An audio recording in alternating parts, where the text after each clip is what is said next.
Good evening, everyone present. I'm Dr. Taarini Johri, and I will be presenting a short case series on the outcome of denosumab therapy in spine giant cell tumors. So, giant cell tumors are a good and a bad disease because it's benign, but it's also locally aggressive. It's a primary bone neoplasm composed of a proliferation of mononuclear cells, multinucleated osteoclast-like giant cells, and stromal spindle cells. GCT represents 21% of all the primary bone tumors with an incidence of 1.7 in a million. In spine, it ranges from 1.5 to 9.4, therefore making it really rare.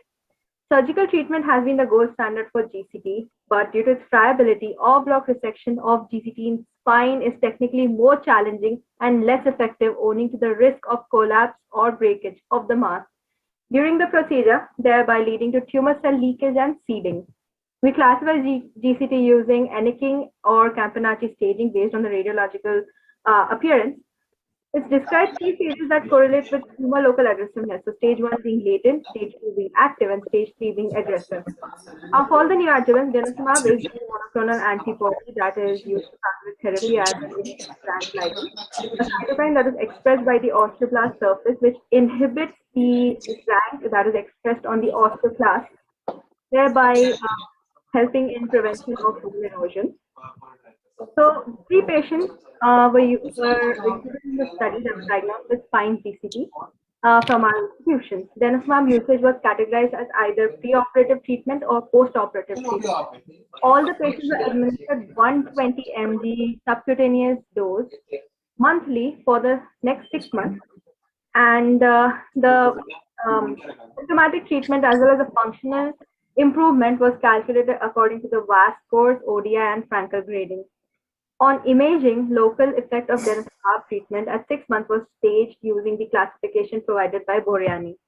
The result was that there was no evidence of local recurrence at their first follow-up in all the three patients, with significant neurological and functional improvement.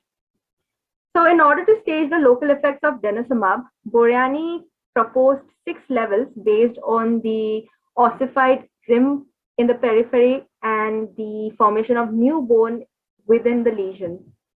We have a 26-year-old shopkeeper who presented elsewhere with compressive myelopathy. He was operated in December 2019, and the biopsy that was sent was suggestive of malignant tumor cells with an epithelioid appearance and clear cells. He also underwent histopathological review and repeat biopsy. It was done on a separate occasion because of progressive neurological deterioration, and it was suggestive of GCT. He presented to us in September 2020 bedridden and underwent a preoperative arterial embolization followed by decompression and separation surgery. A mutual census was taken between the patient and us to start him on denosumab thereafter. On 6-month follow-up, we can see that the cord had taken an ovoid shape and it then turned into a circular. And we can also see restoration of cerebral spinal fluid. Here we can see that this can be staged as Boreani stage 2A, as we can see a proper sclerotic bony rim formation in the periphery. The patient had significant neurological as well as motor function improvement, going from Frankel grade A to grade D.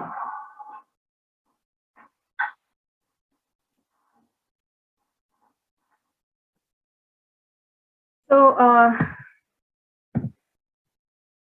now we have a 39-year-old housewife who presented to us as a diagnosed case of GCT of L4.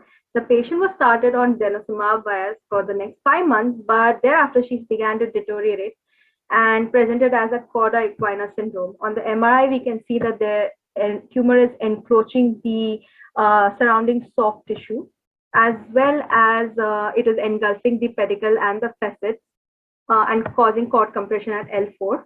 On CT scan, we can stage it as Boreani 1B. So looking at the surgical emergency, we chose to do stabilization as well as extensive debulking. And then we started her on denosumab for the next 6 months. And on the 3rd month, post-operative, she also had a significant motor function improvement and improvement in her urinary incontinence. So concluding, denosumab therapy in spine GCT is beneficial to halt or reduce the extensiveness of the tumor, thereby making unresectable tumors resectable. It causes radiological improvement, and we have observed clinical improvement in 4 patients, both symptomatically and neurologically.